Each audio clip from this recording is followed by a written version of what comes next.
Hi, it's Dr. Annette Pullen, core faculty and practicum and internship director here at Mid-America Christian University. I'm so excited that you've reached to this point of your educational journey, and we want to talk a little bit today about effective communication. One of the most important things when we think about effective communication is proper eye contact. Now, one thing to consider is it disrespectful for some cultures to have adequate eye contact? So I wanted to just mention that as a professional counselor, you might work with some cultures that it is disrespectful to actually have eye contact with us. So we want to consider that. One of the other things is that there's other forms of effective communication. We're going to go through a few of those things today, whether it be written communication or verbal communication or nonverbal communication. So when we think about effective communication, I want to go over an overview first of why it's important to have effective communication. Then we'll break down some of the reasons for that, as well as some tips about some good quality written communication. So at this point, you have reached this point of your education. You've done a lot of writing. It's a writing intensive program, and we know that you've written a lot of papers once you've gotten to this point. So it's a little bit different when you go to begin writing case notes for your clients. So we want to cover some of that. As well, here we're going to talk about to possess such good communication skills, why it's important. It can increase the opportunity for a counselor to earn positions in management or administration. These typically come with higher pay and greater input into the treatment content and structure. So that's one reason to consider it, as well as the other hand, a lack of writing ability consistently holds counselors back from jobs in which they might otherwise excel. Furthermore, as part of the shifting climate in behavioral health care, agencies are being held accountable for implementing evidence-based practices that demonstrate results with their clients. Auditors, managed care representatives, they spend at most a few hours per year seeing the actual work an agency does. So it is left up to the documentation to paint the rest of the clinical picture. We must ask what kind of picture our writing paints and whether it is worthy of the great work being done. In other words, what that means is what I'm putting into a case note for a client, if somebody else picks that up and reads it, is there evidence to say that that counseling session was worthy for the insurance company to pay for? Is there evidence-based practice being done when somebody reads your case note? As well, when we talk about effective communication as a professional counselor, we talk about eye contact. So making good eye contact really can help build rapport with a client. Teaching them how to make eye contact can be modeled through how we make good eye contact. As well, we're going to pull up some information now about effective communication regarding emails. So when we think about effective communication with an email, despite the popularity of texting and social media, email remains the most common form of written communication in the business world. Even as a professional counselor, you'll be doing some emailing. The most commonly abused form of communication as well is through email. So we're going to cover some basis about that today with you. So too often email messages snap, growl, and bark, as if being concise meant that you had to sound bossy. This is not so. So consider this email message recently sent to all staff members on a large university campus. This is how it read. It is time to renew your faculty staff parking decals. New decals are required by November 1st. Parking rules and regulations require that all vehicles driven on campus must display the current decal. Slapping a hi in front of this message doesn't solve the problem. It only adds a false air of clumsiness. Instead, consider how much nicer and shorter and probably more effective the email would be if we simply added a please and addressed the reader directly. Please review your faculty staff parking decals by November 1st. Of course, if the author of the email has truly been keeping his readers in mind, he might have included another useful tidbit, a clue as to how and where to renew their decals. So I'm going to go over 10 quick tips for writing a professional email. One thing to consider first is your subject line. When you think of a subject line for that email example that was just provided, you would not want to just put decals in the subject line.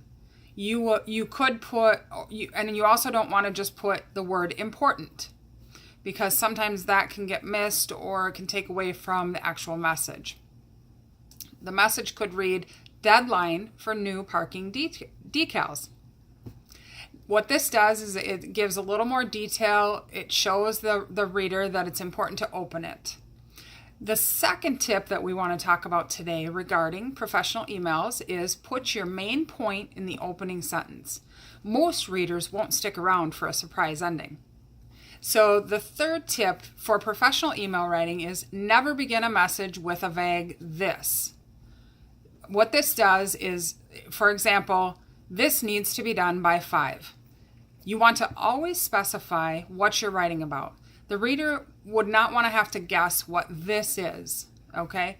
So you would say, your parking decal form needs to be filled out by 5 o'clock. The fourth tip is don't use all capitals. No shouting, right? We all know that capital letters means in writing that you're shouting. Or all lowercase letters either, unless you are a poet named E. E. Cummings. The fifth tip is this. As a general rule, please, spelled PLZ, avoid text speak. The abbreviations and acronyms, you may be rolling on the floor laughing out loud, but your reader may be left WUWT wondering what's up with that. So you want to be clear and specific on what you're writing. The sixth tip that we have for you today is be brief and polite. If your message runs longer than 2 or 3 short paragraphs, consider reducing the message, providing an attachment, but in any case, don't snap, growl, or bark. Remember to say please and thank you and mean it. This is your 7th tip. Thank you for understanding why afternoon breaks have been eliminated. Is prissy and petty. It's not polite.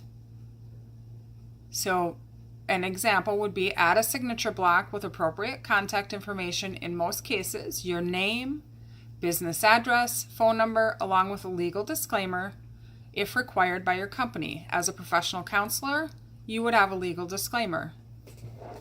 Do you need to clutter the signature block with a clever quotation and artwork? Probably not. Depends on the company as well. If they allow it, you would ask them. The second part of this is edit and proofread before hitting send, especially if you're using your phone to send the email. You may think you're too busy or sweat the small stuff, but unfortunately your reader may think you're careless if it comes across with a misspelled word or word out of place or missed punctuation or something like that. So make sure that you edit and proofread. Finally, reply promptly to serious messages if you need more than 24 hours to collect information or make a decision. Send a brief response explaining the delay. It's important that as soon as you see a message come in, respond with that quick message of, I will respond to this when I have further time. One other tip that I would have as far as professional communication goes is with your email is have set times that you check your email throughout the day. So that way then you can even put that in your response or your reply email that it says email is checked at these times throughout the day. And then that way then whoever's sending you the email, they would know that you'd be getting back to them relatively soon to that time of day. I would hope that this has been helpful for you and you've learned a little bit about effective communication. When we think about effective communication as well, at the beginning of an email, your salutation is important. So you want to make sure that you address the person that you're contacting. So, dear so-and-so, I'm writing to you about, etc. Remembering that you started off with the subject at hand that you want to make sure that you're touching base with them about. In addition to that, in a professional communication with email, you sign the email sincerely so-and-so, sincerely Dr. Pullen, that way then you've ended the communication there. When we don't introduce the email to the person, it kind of lends itself to unprofessionalism. And that's, as a professional counselor, we really want to make sure that we're painting that picture like we talked about earlier in this video today. Thank you so much for your time. I am praying for your fieldwork experience to be so amazing. Enjoy this part of your journey. It is a lot of fun. God bless your day.